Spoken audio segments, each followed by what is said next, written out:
and welcome back to my channel. Thank you so much for clicking the link or the thumbnail that brought you here. I'm so excited to have you here. My name is Mercy and I make videos about faith and my life as a graduate student here in Ohio. Today's video is going to be a very short one. I'm just going to be sharing best tips for reading research papers as a beginner.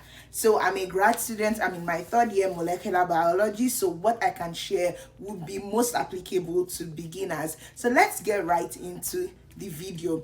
Now, as a new grad student, one of the things I struggled the most about was reading papers because the lingua was different. Although I had to write a thesis for my undergrad, it was just not, I didn't do as much literature research and I didn't read as much high-level papers as I have to read now.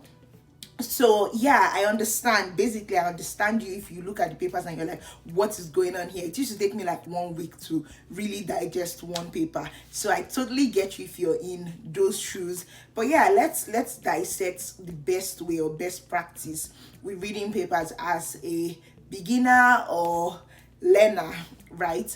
Now, and my first tip for you is that when you see a paper that you're interested in, of course you should read the abstract. That's what even makes you know whether it's worth spending your time on the paper or not. So first, your abstract. Now, I understand it if you go through the abstract and you're like, I don't even know what these people are talking about. That means you're really beginner, you're new to the topic and all of that.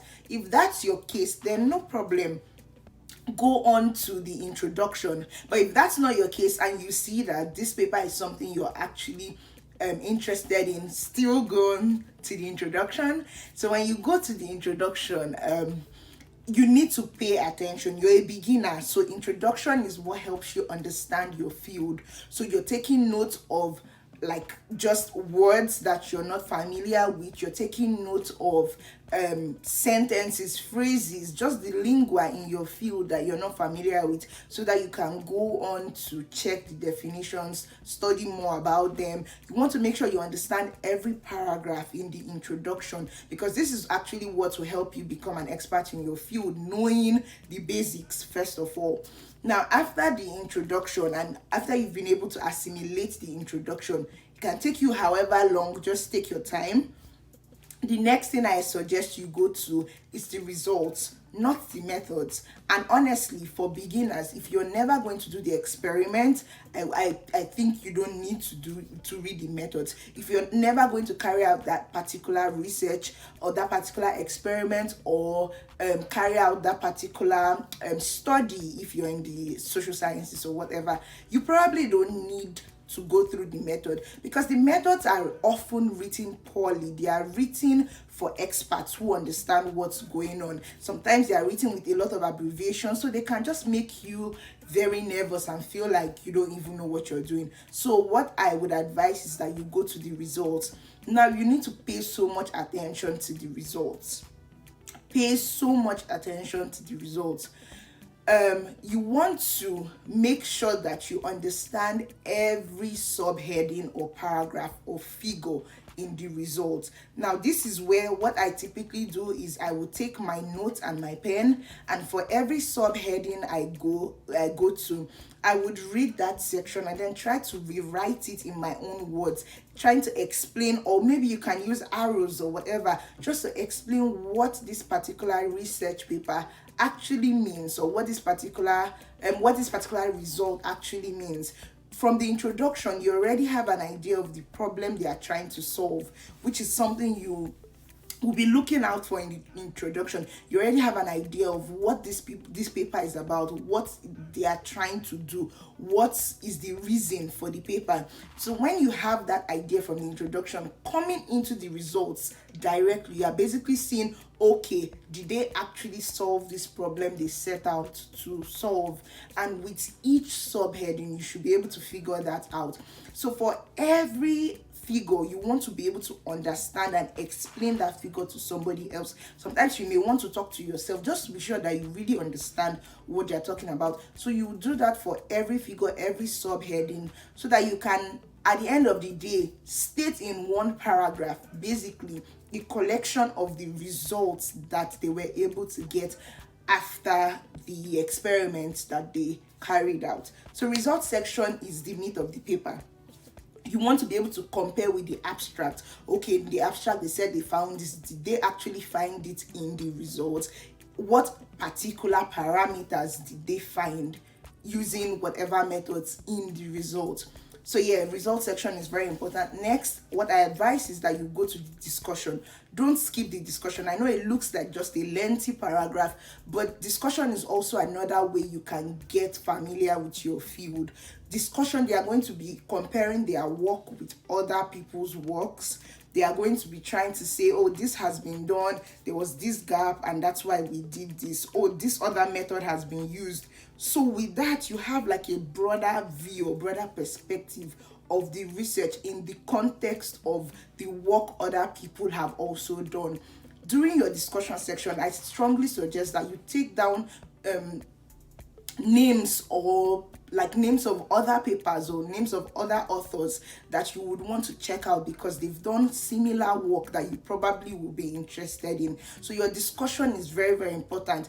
It actually helps you to be able to think logically, to ask yourself, next time you're reading a similar paper, oh, why didn't they use this other method, or this other, why didn't they come to this other result or this other conclusion that the previous paper or previous publishers came to? So you want to actually take your time to dissect, break down again, write down the words you don't understand. Discussion sections are dense, but they actually give you also the meat of your research area so that you can understand better what's going on generally in your field, and also find gaps that you may be able to fill as a researcher. So after that, you've done your abstract, you've done your introduction, you've done your results and discussion. If you did not understand the abstract before, initially when you read it, after the discussion, I urge you to go back to the abstract, look through it. It should make more sense to you now. The goal of reading, for me, the goal of reading any paper is that I will be able to summarize in one succinct sentence everything, literally everything that they've said, or like the main points, not everything, the main points, the main gist of the paper. I'll be able to summarize it in one sentence. If you can do that, then you've been able to successfully read a paper. And the thing with reading papers is, at first, it will take time because you're new to the field. You still don't understand some of the terms they are using, but eventually you will be able to go through papers a lot faster because you may not even need the introduction because you're already well versed in the topic or in the field, right? So that's something you want to take note of. For the methods, you can go back there if you need to run the experiments. And talking about methods, you can't, most times, especially in the sciences, you can't actually do a research or do an experiment based only on the method section that someone wrote in their paper, because those things are really poorly written. They are always written just jam-packed, just really barely any much elaborate information. So you may need to still like check out other protocols online so that you don't waste your time in the lab and then it didn't work, right? But yeah, I think that's just what I wanted to say about writing or reading papers. Writing papers is another elephant altogether. But yeah, it gets better. Now I can read papers, multiple papers in a day, but I couldn't do this before just because I didn't have the skills, I didn't understand, and I kept beating myself up for not understanding. But that's the normal scientific or the normal road to research. You're not supposed to know in the beginning. So if you're a first year grad student or even second year and you're struggling, it's okay. Just take your time and go through the papers and make sure you can understand the results, and you definitely will be fine. Thank you so much for stopping by. This was just a quick video about how I read research papers. If you have more tips, please put it in the comment section. Actually, before that, another thing I forgot to mention was reading review papers also help you to get more well-versed in your field. So if you really don't know anything, another good place to start is what's it called, review papers. That's what I meant to say. It's review papers. So review papers is a good place to start. They are literally written like textbooks, so you just jot down important points to try to understand really the whole research field. So review papers are good.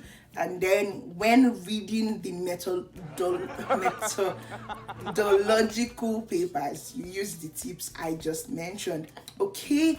Yeah, so drop tips in the comment section if you have other tips for new students.